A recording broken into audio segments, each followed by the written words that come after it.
स्वागत है आपका मेरे यूट्यूब चैनल पर। जैसा कि आप सभी को पता है, यूपी पुलिस भर्ती परीक्षा का जो पेपर है लीक हो चुका है। इससे काफ़ी बच्चों में निराशा है और तनाव में भी हैं, क्योंकि कुछ बच्चे हैं जो कि काफ़ी मेहनत करते हैं। महीनों उन्होंने मेहनत की है, काफ़ी पढ़ाई की होगी, उसके बाद उनने जाके अच्छा स्कोर किया होगा, लेकिन पेपर लीक होने के बाद उन्हें यह तनाव है, यह टेंशन है कि यदि दोबारा एग्ज़ाम होता है तो क्या वह दोबारा से अच्छा स्कोर कर पाएंगे।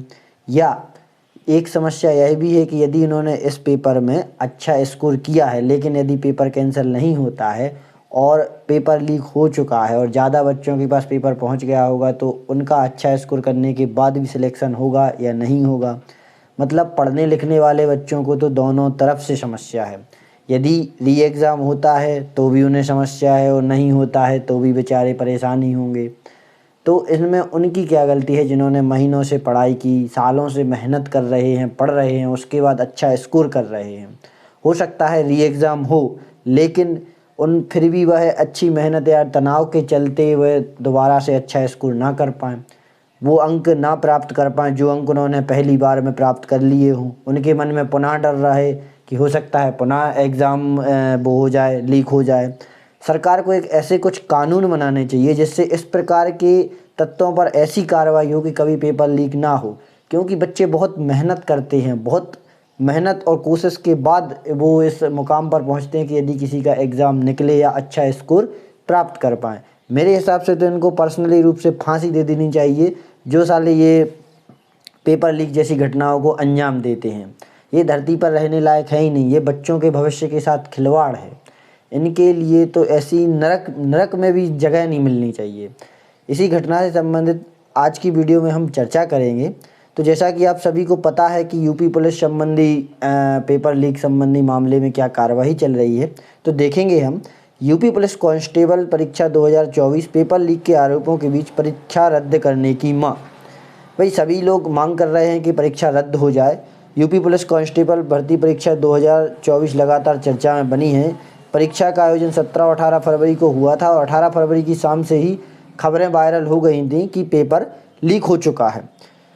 यूपी पुलिस कांस्टेबल भर्ती 2024 लगातार चर्चा में बनी हुई है। इस परीक्षा का आयोजन 17-18 फरवरी को किया गया था, लेकिन पेपर लीक की खबरों ने सभी उम्मीदवारों को निराश कर दिया है। हालांकि जांच पड़ताल चल रही है, लेकिन कई छात्र आक्रोश दिखा रहे हैं। आक्रोश दिखाना स्वाभाविक है भाई, इतनी मेहनत के बाद तो पहली बात तो भर्तियाँ नहीं आती हैं, और भर्तियाँ आने के बाद बड़ी मुश्किल से एग्ज़ाम होते हैं, और बड़ी मुश्किल से एग्ज़ाम होने के बाद यदि उनमें भी पेपर लीक हो जाए तो युवा करे तो करे क्या, बेचारा जाए तो जाए कहाँ जाए। और अब पेपर रद्द करने की मांग कर रहे हैं। यही नहीं, वे लखनऊ तक पैदल मार्च भी निकालने की तैयारी में हैं। भाई सभी लोग आंदोलन कर रहे हैं, सब अपना हक चाहते हैं। भाई बिना मेहनत के कोई नौकरी ले जाए तो ऐसा कैसे हो सकता है, यह बहुत गलत है।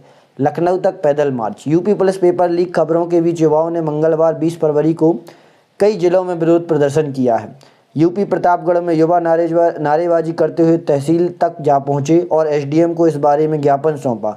जब तक सीआरओ नहीं आ गए तब तक नारेबाजी चलती रही, लेकिन सीआरओ के आश्वासन पर भीड़ मान गई। छात्रों का कहना था कि यूपी पुलिस की सिपाही भर्ती परीक्षा 2024 अभ्यर्थियों के भविष्य के साथ खिलवाड़ है। यदि परीक्षा रद्द नहीं हुई तो वह लखनऊ तक पैदल मार्च करेंगे।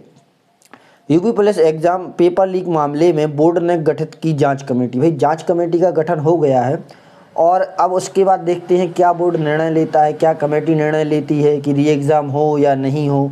तो इसके बारे में तो वही बता सकते हैं। यूपी पुलिस भर्ती परीक्षा में पेपर लीक के मामले पर भर्ती बोर्ड द्वारा जांच कमेटी का गठन किया गया है।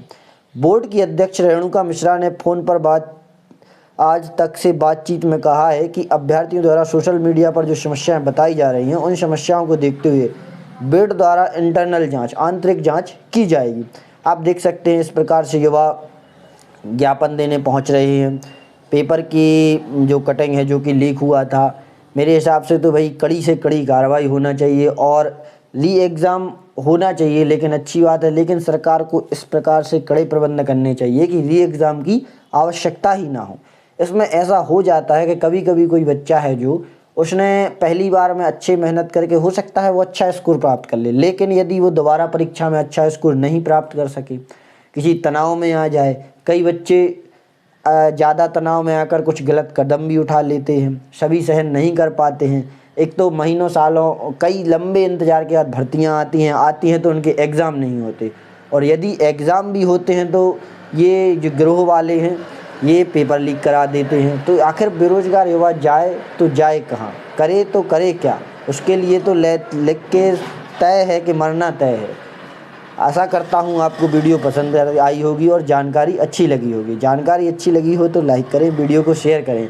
और आप सभी को बताना चाहता हूँ ये मेरे व्यक्तिगत विचार हैं जो मैंने अपने प्रस्तुत किए हैं। धन्यवाद।